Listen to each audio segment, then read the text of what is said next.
This is Real Estate Stocks and Jocks with your host, former Buckeye linebacker and current real estate business consultant, Obie Stillwell. Over the next hour, you'll get balanced, clear, and insightful information relating to the real estate industry, the financial sector, plus interviews with current and former athletes who impact Columbus and the state of Ohio beyond the game.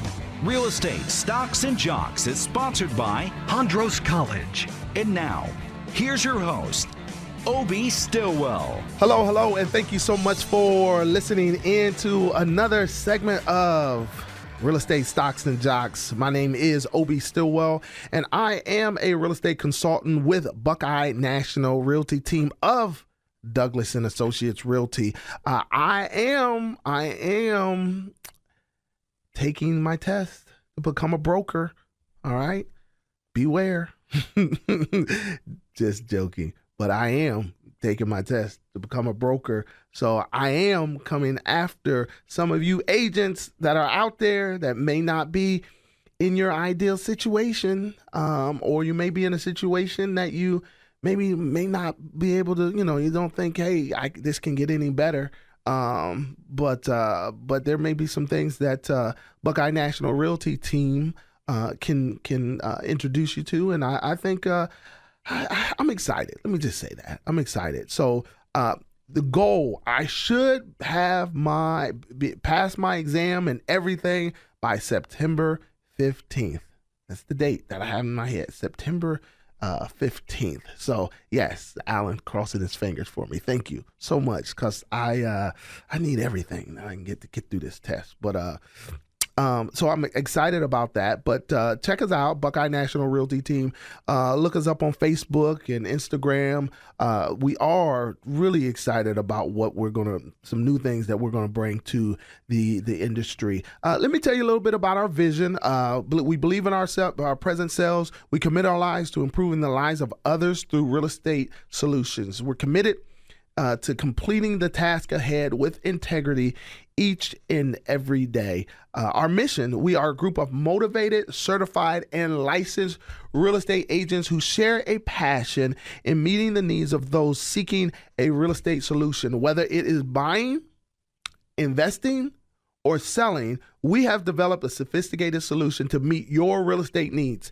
Buckeye National Realty team has a thirst to serve, and we create an environment that cultivates real results with real solutions with real people. You got to have somebody that you can just talk regular to, and sometimes you can get into a situation where you may not know as much as the person you're receiving the information from, but sometimes they make it worse because they're using all these big words and industry terms that you don't know anything about. You got to be able to break it down so that it's edible. Okay, got to break it down so it's edible. So that's to some of my colleagues out there, that realtors that like to use big words and stuff. Listen, just make it regular. And I do have 3 offers.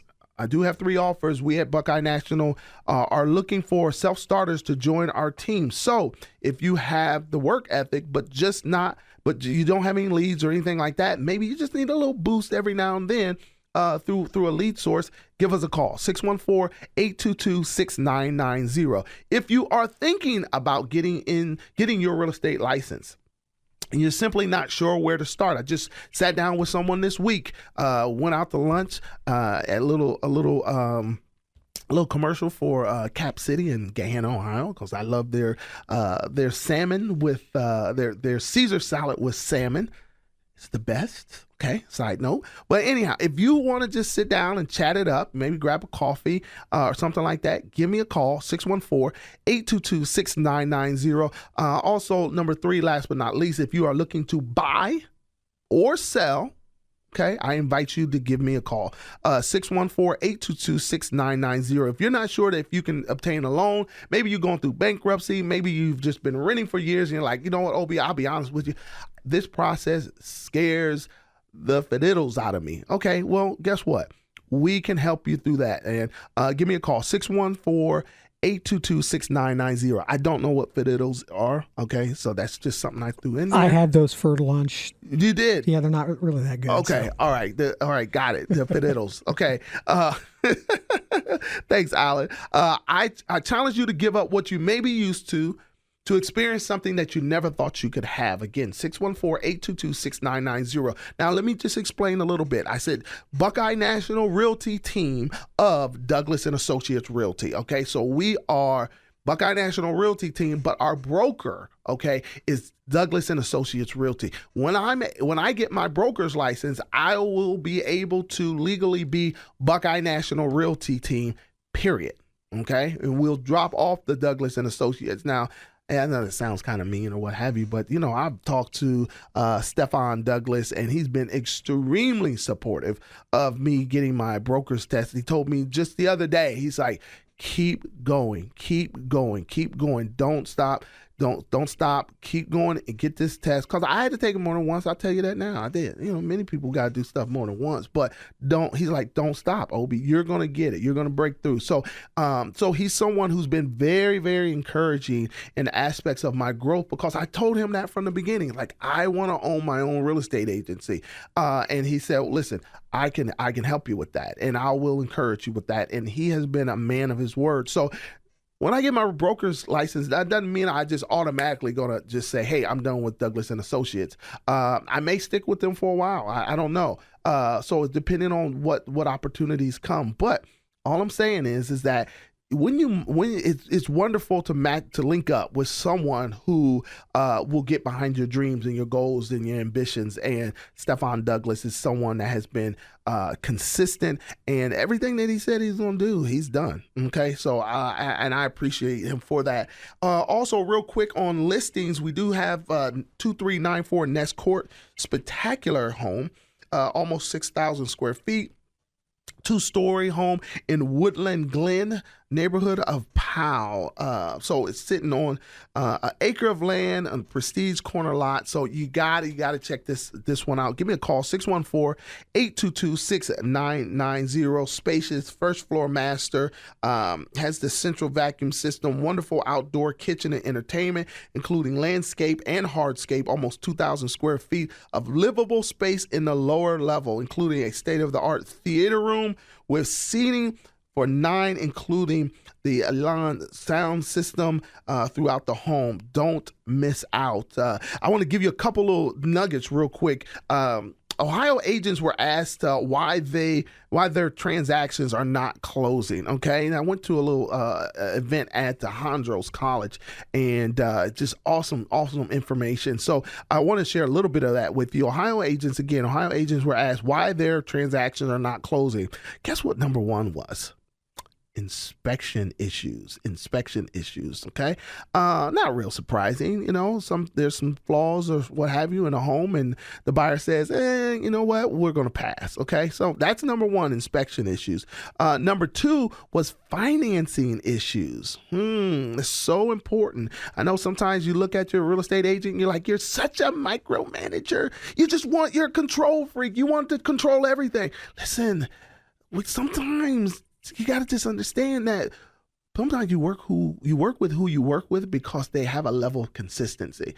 And I'll tell my clients, hey, I like this lender, and this lender. Okay. Now, when they bring another lender and I'm like, I don't know. I've never worked with them. I'm not saying they're not good, but I'm saying I never worked with them. I haven't won with them. Okay. Kind of like JT Barrett, huh? You look at Urban Meyer, you think Urban's just some people are, hey, JT going to start? Of course, Urban's won with JT. He's won more games than he lost, okay? So my go-to lender, to be honest with you, my JT Barrett is Long One. That's who I go with. I got a couple backups there, but Long One right now, that's my JT Barrett. Okay, so number two was financing. Number three, appraisal issues. Okay, also a little nugget: 88% of sellers use an agent to sell their home. Okay, and majority of sellers who use an agent elect to bring them on board at the beginning of the process. They don't really interview 2 and 3 agents. They end up picking that number one agent that they interview. So just a couple little nuggets. Hey, we have a great show coming up. We have a tax guy here, Nate Busch, and then we got former Buckeye Marlon Kerner from Buffalo. He just got a promotion. It's going to be a great show. Stick around. Don't you touch that dial. We'll be right back after these commercials.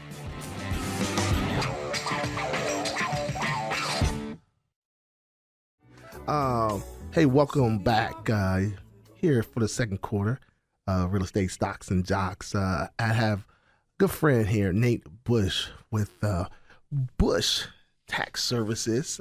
Thank you so much, Nate, for coming in. How are you doing? I'm doing great. Couldn't be better. It's football season. Football season, yes, football season indeed.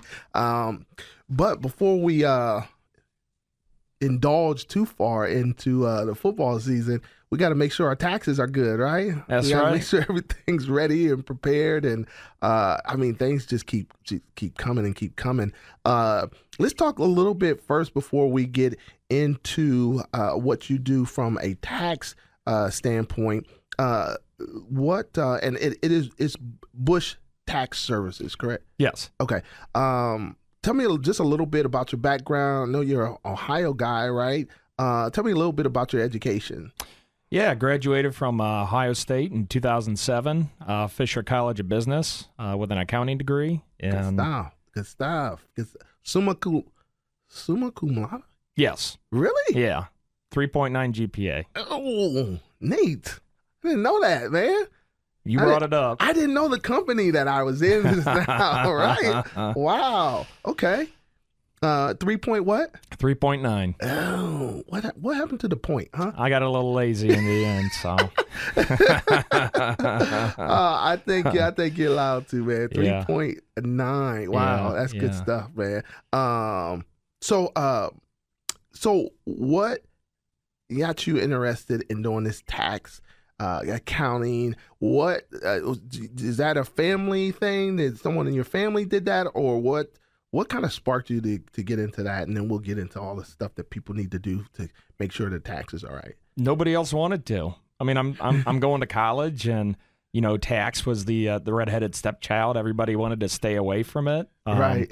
It's weird, but in the school of business, auditing is the sexy thing. Everybody wants to be an auditor, and you get to be on your feet. You get to go out and see a lot of people, but misconception of taxes. If you go into the right field, you can do that too. I mean, you can see people when you're doing taxes. Right. That's totally compatible.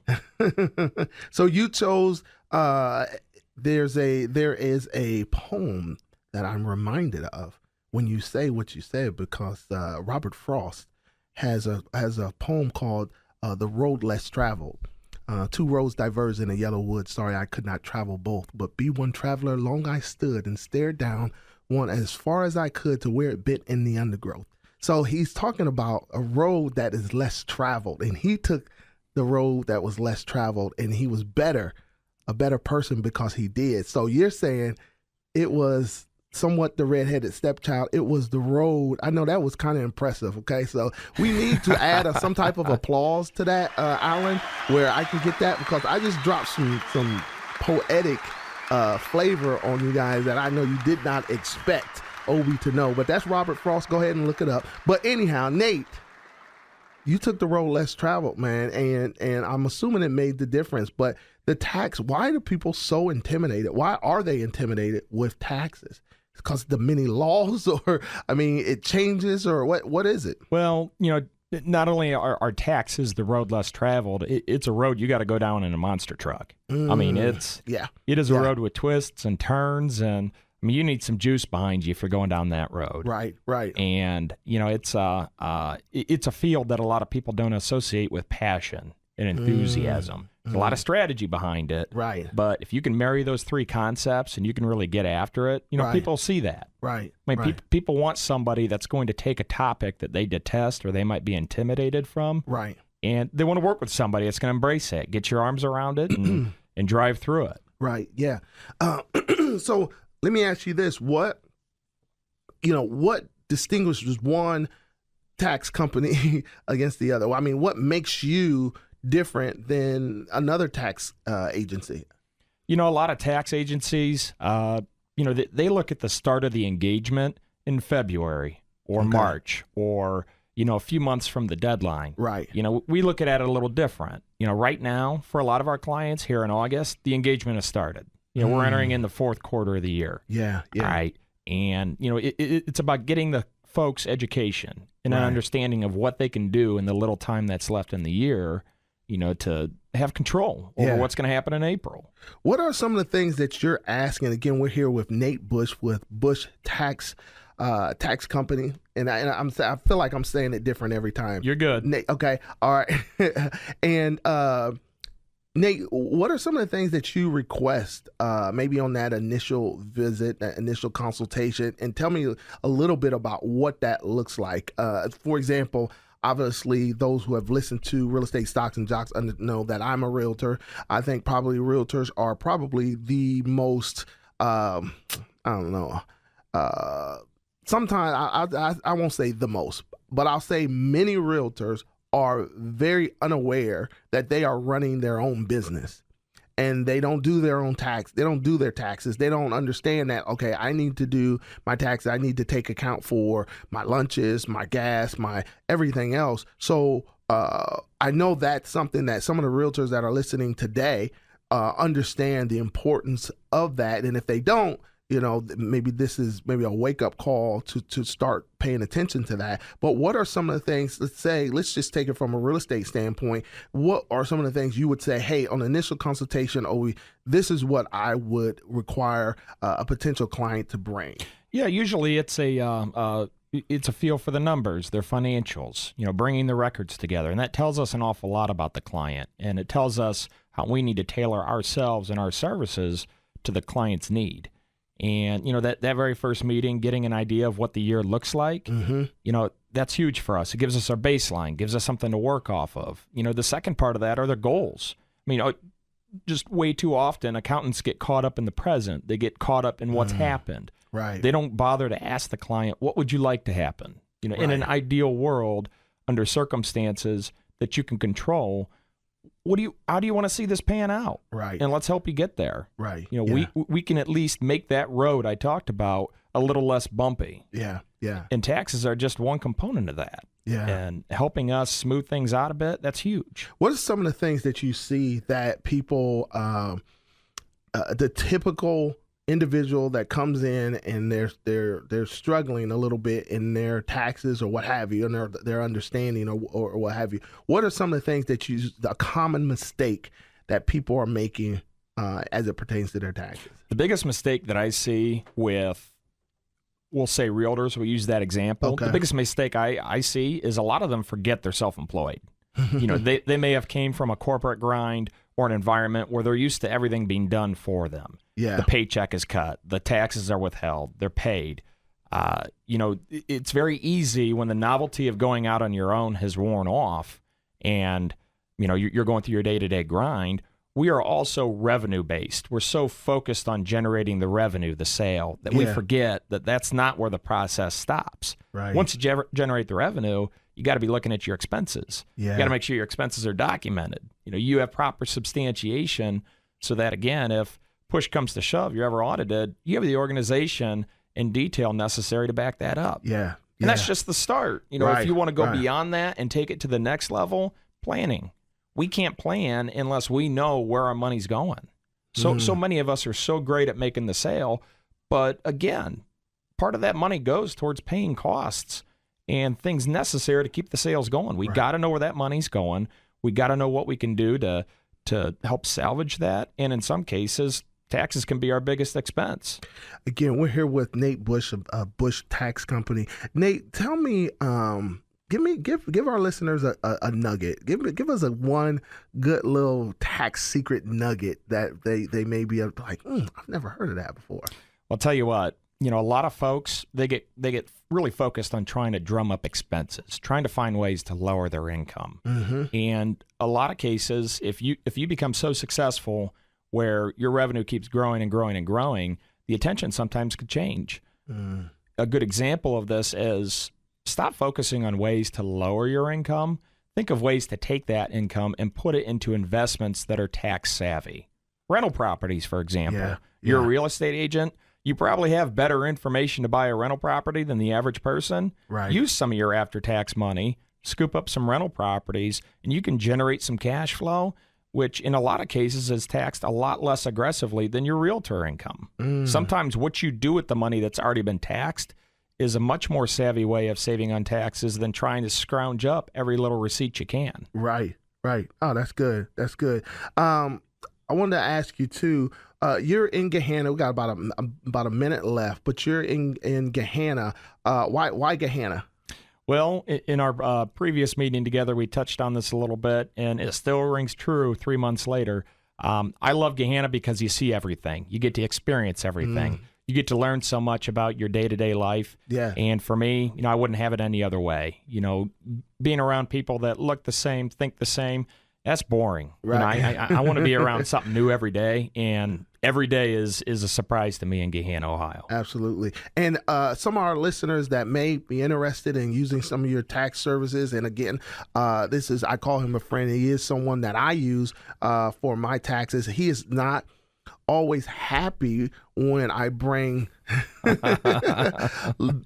loads and loads of receipts and things that he's been asking for like 6 months or more, and I finally bring it in. But so I am getting better though. I'm getting better. But those that are wanting to use your services, how do they get in touch with you? Do you have a website? Do you have a phone number? We do. Our website is www.bushtax.com. That's BUSCHTAX.com, and we have a phone number 614-600-3777. We have free consultations for any clients that are interested. Costs you absolutely nothing to find out what we're all about. Oh, that's awesome. That's awesome. Thank you so much being on Real Estate Stocks and Jocks, my man. Nate Busch. We'll be back. We're going to take a quick break, commercial break. We'll be back for the third and fourth quarter.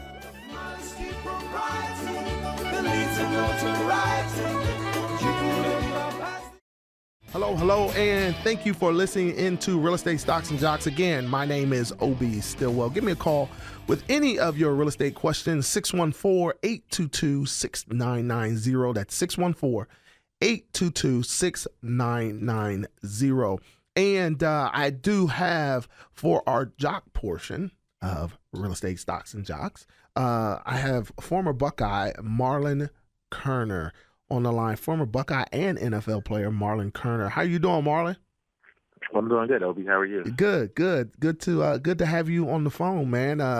And congratulations for the director of player engagement and alumni with the Buffalo Bills. Thanks, appreciate it. Yeah. You've found a home there in Buffalo, huh? Yeah. They always joke, and they always say if you marry a Buffalo girl, you end up back in Buffalo. And my wife's from this area, so yeah, I ended up finding my way back here. That's good stuff. That's good stuff. Marlon actually is some of you that may not know, he is a Columbus boy, Columbus Brookhaven, graduate of 1991. Correct? Am I right? Correct. And played quarterback for Columbus Brookhaven when they actually went on one of their first playoff runs. I think that was the first time you guys made it to the playoffs, correct, in that year? Yeah, that was the first time our school, anybody really from the City League, had made it to the state playoffs. It was all based off of who you played and in a point system. And so we were trying to get out there and play some of those bigger schools so we can get enough points to qualify. And luckily we did my senior year. It started a pretty good run, and they won state championship a few years later. Yeah, so, absolutely. Yeah, it was pretty fun to see. Yeah. I think we did beat your high school in our first game, if I'm not mistaken. Yeah. Yeah, I think if we look back at the video, there was a lot of cheating, and the referees found out that they were actually graduates of Brookhaven. Right. Exactly. It's like somehow they got like front row seats to Ohio State games for the next 5 years. I don't know, man. But no, yes, you did beat us. And we were in a very similar situation coming out of Mansfield Madison with the Mansfield Madison, and they that was our first time ever making it to the playoffs in that conference in that area. Actually, the first team to make it to the state playoffs, and we come up against. You saw the one post I put on Facebook, man? I saw that post. Oh, now when you look back, okay. Now let me tell to our listeners. So, I posted on Facebook the team, the guys that were on the team. So it was Jason Gwynn. okay, who passed away, but who was an absolute monster in high school and a monster in college. He was up and coming, right? Right. You had Anthony Gwynn on that same team, correct? Anthony was probably Correct. like, I don't know, was he a freshman or sophomore or something? He was a sophomore, I believe. Yeah, he was a sophomore. So you had Anthony. So you had the two Gwynn brothers. Then you had June Henley, okay, who was a running back. And I don't even know if Right. June was starting, but he was getting some playing time. I'm not even sure if he was starting. He was splitting with another running back who ended up going to Miami of Ohio, Ernest Perry. Ernest who Perry. rushed for 1,000 yards. Yeah, well, I mean, our that high school team I was on, we had so many guys that went to D1 schools. It was pretty amazing. Yeah, and then so June Henley, he went to Kansas, and then went third or fourth round Right, to St. Louis. St. Louis. Yeah, so play running back for St. Louis. Now this is still a high school football team. Okay, then you have Marlon, who's on the phone right now with us on Real Estate Stocks and Jocks. Marlon, he goes to Ohio State, and I think you were third round. Did you Third go round. third round? Third right round. to Buffalo Bills. Yep, third round. Okay, now Marlon's the quarterback, and then they had Terry Glenn, who went to Ohio State and was first round in the NFL, right? First round. And I think Terry won the Blitnikoff, right? Yep, won the Blitnikoff. I mean, this is a high school team. That's crazy talent. Crazy talent. And to that point, it was so unnecessary for you guys to cheat. It just wasn't necessary. You guys had it all the time. I don't know why you did it. I don't know why. I don't know. I hope you lose a little we just wanted sleep. to make sure that we got to the second round, in which we lost to Matt Sinclair, who ended up coming to Ohio State at Piqua. Yes. So it was full circle for me. So all the guys that I ended up beating you came to Ohio State, lost to Matt, you came to Ohio State and Piqua. So yeah, I was just surrounded by future Buckeyes. Yeah, and I think it was like an ice storm or something that game. You guys played Piqua. It was like really, really cold, I believe. No excuses. Night, no excuses. We lost by we played them pretty tough. They jumped out on us early, and then we just had to try to come back, and we clawed our way in. And we had a chance. We tied it up. We had a chance to stop them on fourth down, and we couldn't do it. And they just were able to grind the clock out. They ended up putting another score on the board, and that was it. And we were just we couldn't make that comeback. So we ended up losing that game in my final high school game, and then I ended up going to Ohio State. Yeah, you know what I remember too, Kern? You know what I remember? And I still hear it ringing in my ears to this day. You guys coming out and say, "Are you ready to get busy?" Yeah, we ready to get busy. That high school, you remember that chant? I do remember that chant, yeah. I was like, oh, that's kind of sweet. Well, we still gonna have to take it to him. But man, hey, bigger and bigger things, man. But the foundation of high school football, especially in Ohio, man, is nothing like it. And I so I still talk about you and the relationship and just being in high school and then even in college. I mean, I think we had like a sociology or psychology class or something together. And the things that we were able to even experience and see the maturation process from high school to college, and just seeing that guys are just regular people, man, and we really need each other. We really need each other, man. And well, we're gonna take a break in about 2 minutes, but talk just a little bit about just why you came to Ohio State. I think it was more of I was there. I had known all about Ohio State. I had it narrowed down to either Ohio State or Notre Dame. But Ohio State really made me feel like they really wanted me to be there. And so as I went through that process and kind of went to schools and took some visits, I was really waiting to try to get that Notre Dame visit. And they just took too long. And I got letters and I got phone calls from Ohio State at least once a week, sometimes 2-3 times a week. And they just kept saying, we want you, we want you, we want you. And so when I made the decision to say, you know what, Ohio State, they're there, and they called me, I just said, you know what, I'm coming. I'm like, it's not that hard of a decision. I just wanted to kind of make sure that was where I needed to be. And I called Steve Peterson, who was the recruiting coordinator, and just said, hey, I'm coming. And then, it was pretty amazing because then Coach Cooper called me, and then Bill Young called me, and then Larry Coyer, who was the defensive back coach at the time, gave me a call. And it was pretty awesome to see, like, everybody's like, okay, you're one of the guys we wanted. So they gave me all calls after that and said congratulations. And then ironically, about 45 minutes later, after getting all those phone calls committing to Ohio State, Notre Dame gave me a call and was just like, hey, we want to get you down for a visit. I just told him flat out, like, hey, you know what? Unfortunately, I committed to Ohio State. I gave him my word, and that's it. There's nothing less for us to discuss. I'm going to Ohio State, so I'll see you guys in 5 years. Wow. I looked at the schedule. I knew we were going to play them in 5 years if I had got redshirted. So I was like, I'll see you guys in 5 years. Oh, that's good stuff. That's good stuff. Probably the best decision that I made.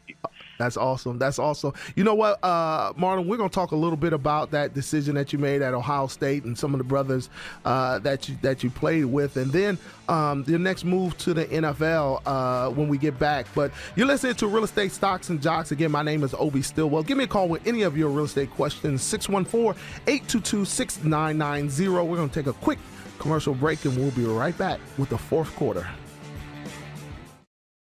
Hello, and welcome back to Real Estate Stocks and Jocks. Again, my name is Obie Stillwell. Give me a call with any of your real estate questions, 614-822-6990. That's 614-822-6990. And we have on the line former defensive back for your Ohio State Buckeyes, Marlon Kerner, and former Buffalo Bill defensive back Marlon Kerner on the line. Kern, thank you again so much for being on Real Estate Stocks and Jocks. Thanks for having me. I appreciate it. Yeah, absolutely. Number one in your heart and number 46 in your program. Is that right? 46 in the program. You're right. 46. I did that without looking it up, Kern. So, man, you came to Ohio State, man, had one of the best Marlon Kerner memories that I have of your production on the field was that interception return in Purdue. At Purdue, you remember that one? I do remember that, yeah. So tell me a little bit about that play right there, and then you can tell me about the other big play that a lot of Buckeye Nation remembers. But tell me about the Purdue one, and then we'll go to the next one and see if you say what I think you're gonna say. It was more of I was starting and just really was trying to figure it out. I had to come in and have pretty good success as a freshman. So I played in every game as a freshman, earned a letter that year, then played in every game as a sophomore and earned a letter that year as well. And so got the starting nod my junior year, and really was just trying to figure it all out. And was trying to figure out really how to play this position of cornerback because I'd been a high school quarterback, so was still trying to learn it. And I just remember Bill Young, our defensive coordinator just kept saying, he wanted more production from our corners, and just kept saying, you got to make a play, right. And up to that point, we had always been in position to make plays, but we weren't making plays. And then, he had talked to me and told me, you need to make a play. And so we got down there. They were driving on us, and I think we were up like 21 to nothing or 21-3 at that point. But if they had scored a touchdown, it was going to kind of shorten that lead that we had. So we kind of got there, and they were on the goal line, and we had studied what they would do, and they went to a full house backfield, and I was on the goal line team at that time. So just kind of went there and just kind of said, hey, if they do this, they're going to get in this. If they get in this formation, they'll run this play. Right. And lo and behold, they got in that formation, and I looked at them like, okay, so remember your keys. And he went to the flat, and I jumped him. And I looked, and I'm like, there's no way the quarterback throws this ball. It was easy to look on film. He wasn't open by any stretch of the imagination. I just went. It's like, okay, he's going to throw it over his head. And he tried to complete that pass, and I came underneath it and got it. It ended up going 100 yards and running down the sideline. And I remember running down the sideline and everybody's fingers going up like, Right. go Kern. And I got in the end zone, and then I had to run back. And I was like, I need some oxygen because Right. I got to go back out. I got to go on kickoff. So I'm trying to find a mask to get some oxygen. And I remember getting there, and Coach Jones was like, okay, that's the way to make a play.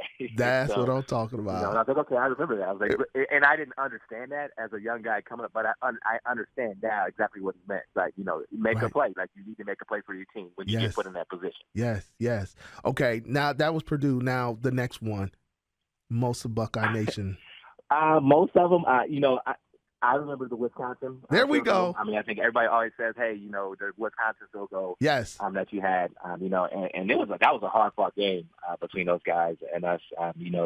They had a really good two running backs that ran against us pretty well, and we got down there, and I remember their quarterback, Rick Snetsky, and he was a left-footed kicker, and they overshifted their line. So we would, whoever we wanted to block from, they would always overshift their line and make it an unbalanced line. So it was kind of a long run. And I just remember all week long they kept saying, hey, they overshift the line to where the rush is coming from, so they think you can't get there. So we went out there and practice. We watched how he snapped the ball.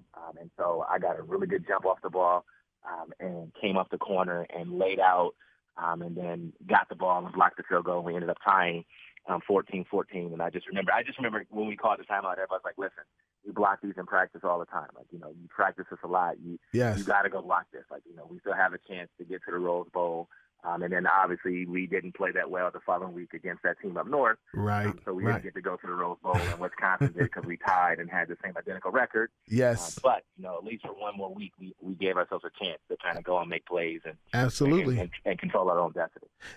Kern, again, we're here with Marlon Kerner, former Buckeye, former Buffalo Bill. Kern, you went into the NFL after an awesome career at Ohio State. And tell me a little bit about that transition from the NFL, from college to the NFL, and what was some of the differences that you saw right away when you went into camp? I think the first thing was the speed of the game and just how much faster everybody was in the NFL. So I get there, my first 101, and we had a camp, and our camp combined vets and rookies, which nowadays is unheard of. It's normally you just get a rookie camp, and then the veterans will come a week later. But my first 101, I had to go guard Andre Reed, and I was just like, oh my God! So I'm trying not to be awestruck at the fact that I've got Andre Reed in front of me, and he did 3 moves in a comeback, and had me turned around, had me going one way, and came back the other. And I was like, okay. And so he pulled me aside, and the coach pulled me aside and said, hey, stay calm. Don't take the first move. Okay, you got that out of your system. And then by the end of the camp, I kind of got my sea legs, kind of figured it out, and just I said, okay, I think I can play here, hopefully. Right. We didn't know if we were going to make the team or not, but started making plays, breaking up passes. And I remember Andre Reed came to me at the end of the minute camp and just said, hey, you know what? He's like, I think you can be pretty good at this level. He's like, so I need you to go home. I need you to work on it. He's like, we're trying to go back to the Super Bowl. So I need you to go home and get ready because, we're going to be counted on you and everybody who's here to come in here and help us get back to the Super Bowl. So that was pretty awesome. To hear from a future Hall of Famer, just like, hey, I think you can play. Yeah. And then really just came back and ended up having a pretty good rookie season, was the starting nickelback when the season started, and then ended up starting 8 games that year when the guy in front of me, Jeff Burris, who ironically went to Notre Dame, he got injured that season. And so then I ended up starting the next 7 or 8 games, and actually started a playoff game against Miami, which we won. So I tell everybody here, I was the last guy to start on that team that won the Bills' last playoff game, which was in 1995. Wow. And then, we had a lot of success. We went 10-6. But the biggest difference between the leagues is, the speed of the game, how fast it is, the playbook. We had a certain playbook in college, but then you get to the NFL, and that playbook grew exponentially. You'd be expected to remember something that you did in week 1 as opposed to, and you might have to be recalled to do it in week 16 again. Right. Hey, man, we played the Jets here, so that was always interesting. But it was just a lot of fun. We had a great group of guys, and we had really good coaches that prepared you every week. And I think that's the biggest thing, the preparation in the film study and how to watch film and the tendencies that teams do was pretty amazing and really something that I hadn't really been accustomed to on really how to prepare in depth like that. I mean, because that was now your job, right? Just mixing it up with class and trying to go to class. It was, this is your job.